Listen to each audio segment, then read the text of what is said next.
Steve Bernstein, the CEO of Oppenheimer Asia, joins us this morning. Boy, lots of news flow, isn't there? Let me ask you, what are investors asking you this morning about most? Well, the biggest news today obviously is about oil, and we'll see if Gaddafi actually, falls. And then the issue is oil prices have been falling, but will it translate into gas prices falling as well? So but as you said, it's really about Jackson Hole. It's really about Friday, what the Fed's going to do. Will QE3 happen or not, and what the effect might be. That is a big story, isn't it? I want you to take a listen to the emerging markets guru, Mark Mobius, who I spoke with earlier today, and his take on whether or not we're going to get QE3. I expect more of the same. I think they haven't given up on how to save the economy by printing more and more.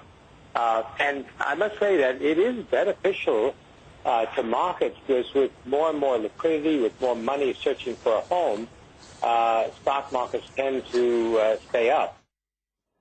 Okay, so Mark Mobius essentially basically saying that the Fed is going to do more of the same, which means basically he thinks there's going to be a QE3 package.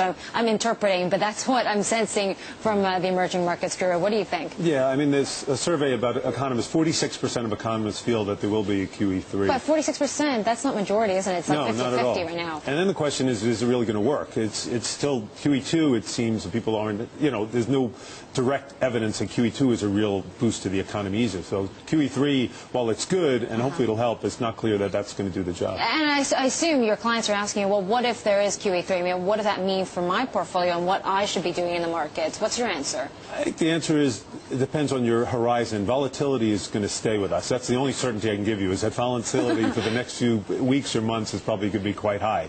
So for people that are investing, I mean, if you look at people like Mark Mobius, Warren Buffett, they're putting money in the stock market now, buying at a very cheap level. So if you're going to trade the market, it's going to be very rough. Well, as a broker, I mean, are you getting more flows these days? Are you getting more business over the last 2 weeks? What's happening? Yeah, there's been a lot more flows for us, for Oppenheimer and other firms. If you look at the daily flows, they are increasing, but it's because no one really knows. You have one day up 500, one day down 500, so people are trading around it. So volatility is good for brokers, but controlled volatility. When you have too much volatility, it just freezes everyone. Okay, and the majority of the trades that you're having to put on, are they mostly buys, are they mostly sells, people shorting, going long? It's a bit of both. It really depends. You see people changing sectors, you see people changing country, investments and type of investments. You see people going out of equities into bonds when there's high volatility, and with bond rates now, you're going to see people going out on hopefully signs of the economy improving. It seems like treasuries, I was talking to a fixed income specialist. He says that the treasuries are pricing in a double dip.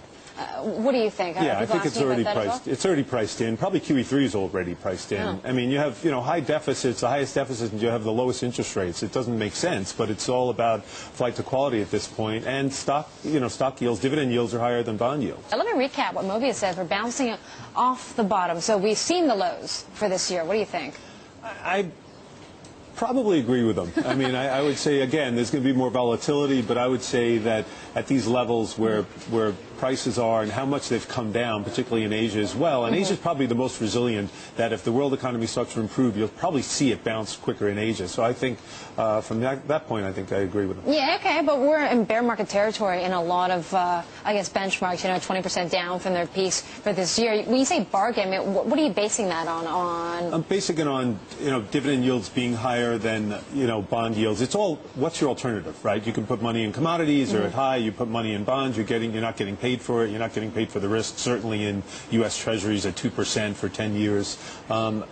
If you put in good companies, in good industries, at these levels, I think long-term you'll make money. Okay. Well, so, some people are choosing to go for safety right now, so that's why we're seeing the yen at these post-war highs, gold trading at another record high as well. Is there still a search for safety? I mean, look at the yen. I mean, what's going on here with this currency? Something you know pretty well, spending all those years in Japan. Yeah, I mean, the yen has been very strong, and it really hurts the economy. They're not going to be able to export their way out of it. I actually think that the Japanese institution should be buying overseas assets, because overseas assets are very cheap, and if dollar yen stays 75, even if it retreats back to 90 or 100, they're going to make huge money on their capital gains on the currency. But so I think Japan, the only way they're going to be able to get out is not going to export, it's through acquisition, I think. Right, through acquisitions, which Asahi, I think, recently did because they said the yen's so high, so maybe assets are looking cheap. Yeah. But then what about the government intervention?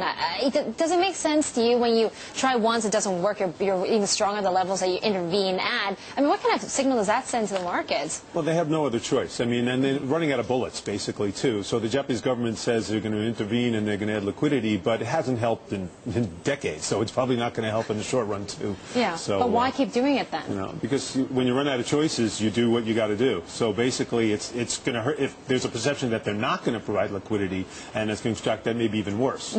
So it's like the U.S. I mean, you know, for them to say they're going to keep rates low for 2 years, I mean, think about that. Yeah. I mean, so. You know, you keep talking about these governments around the world that are basically out of bullets, they're out of ammunition, right? But people are saying the only country that really has enough ammunition and still some bullets to fire is China.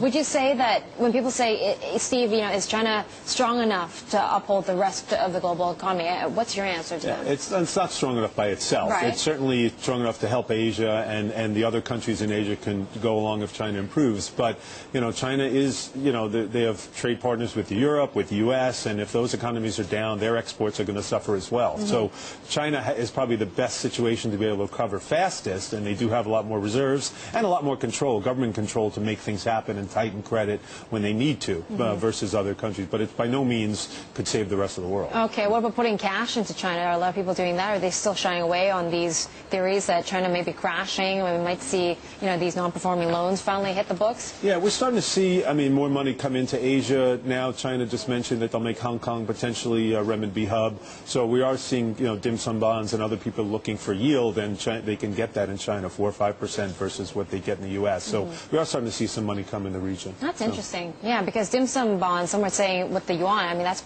a pretty safe bet right now. It's not going to go down. It's only going to appreciate from here. It's probably going to appreciate, you know, 3 to 4% per year. I don't think anytime soon the renminbi is going to be a reserve currency, but I think it's going to continue to improve. Well, 3 to 4%, that's better than what you're getting on 2-year yields or 10-year yields. Yeah, exactly. Okay. So Zach, I'm going to toss it to you. You've been covering the markets all morning long. Not much direction so far, I would have to say. Can't make sense of the markets this Monday morning. You know, we started out with the positive moves for equities, and now it seems like things are pulling back a little bit.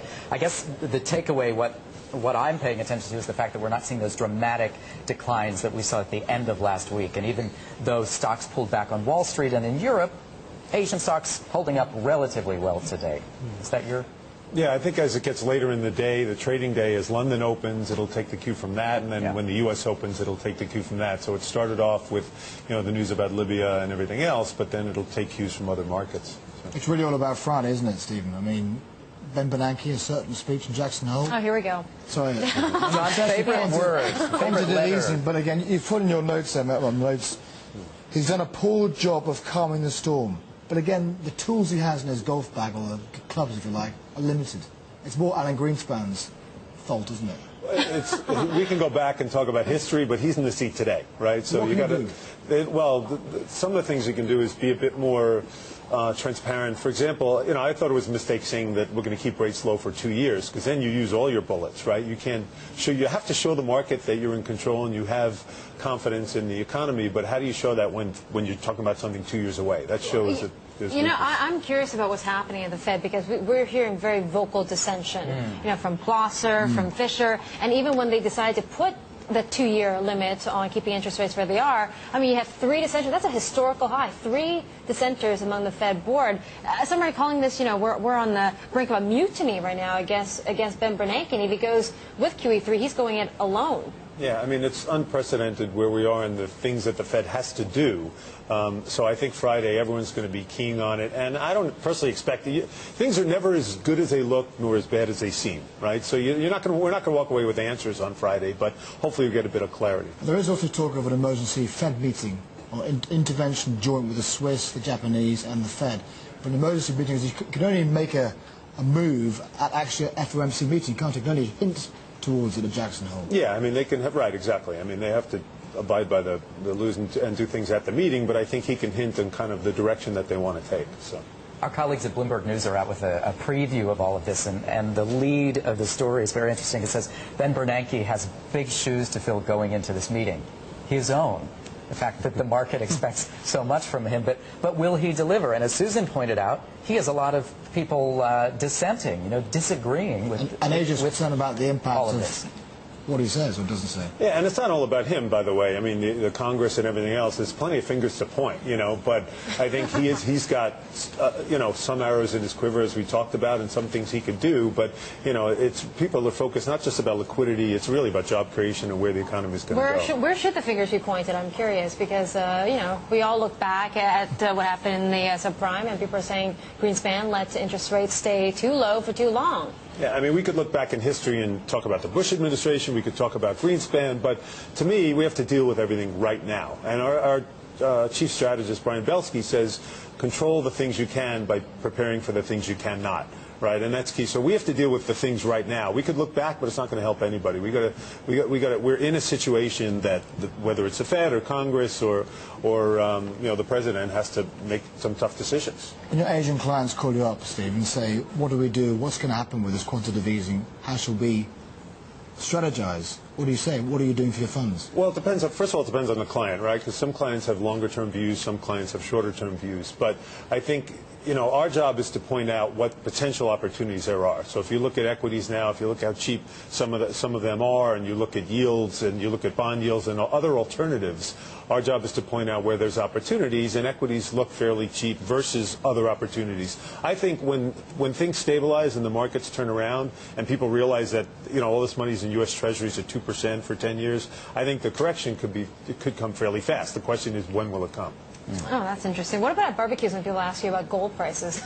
It's $18.70 right now, and people are saying, well, is there even a point to buy at this point? Well, gold's interesting to me because, you have Venezuela bringing all their gold back. So Venezuela doesn't even trust the U.S. and European banks to hold their gold. And then you're seeing a lot of people buying physical gold. It's amazing that so I think gold's going to stay high for some time, and I think it probably continues to go higher as the uncertainty exists. But the fact that people are going physical, that's really interesting. That vault under the Hong Kong International Airport must be filling up very, very quickly. Now, you got a sneak peek there, didn't you, earlier on this year? Well, we talked about it. They wouldn't let us anywhere near it or even acknowledge where it is. We just know that it's there. Somewhere over there? Okay. So it's underneath the airport? It's underneath the airport. I doubt it's underneath the runway, but it's there. And a lot of gold stored there. Yeah. Sorry? Hard to access. Busy weekend you were doing that. Yes, exactly. Spending my time. I thought I saw him walking around the airport. He'd be digging a lot, wouldn't he? All right, so let's talk about Europe, because I'm curious as to what you think of Angela Merkel. She's being tough, isn't she? Saying the markets is not going to push her into any policy she's not willing to give into. And ultimately, if they have this Euro bond, doesn't that mean that the German people have to foot the bill again? Yeah, Germany feels like it's taking along their weak sisters and brothers, right? They're financing the family. So at some point, people are going to say, should we really do this? And what should be the future of Europe? There you go. Okay, Steve, well, thanks for dropping by and sticking around for the whole show. It's very interesting to hear your views, and good luck with the band as well. Thank you. All right, there you go. Steve Bernstein of Oppenheimer Investments Asia.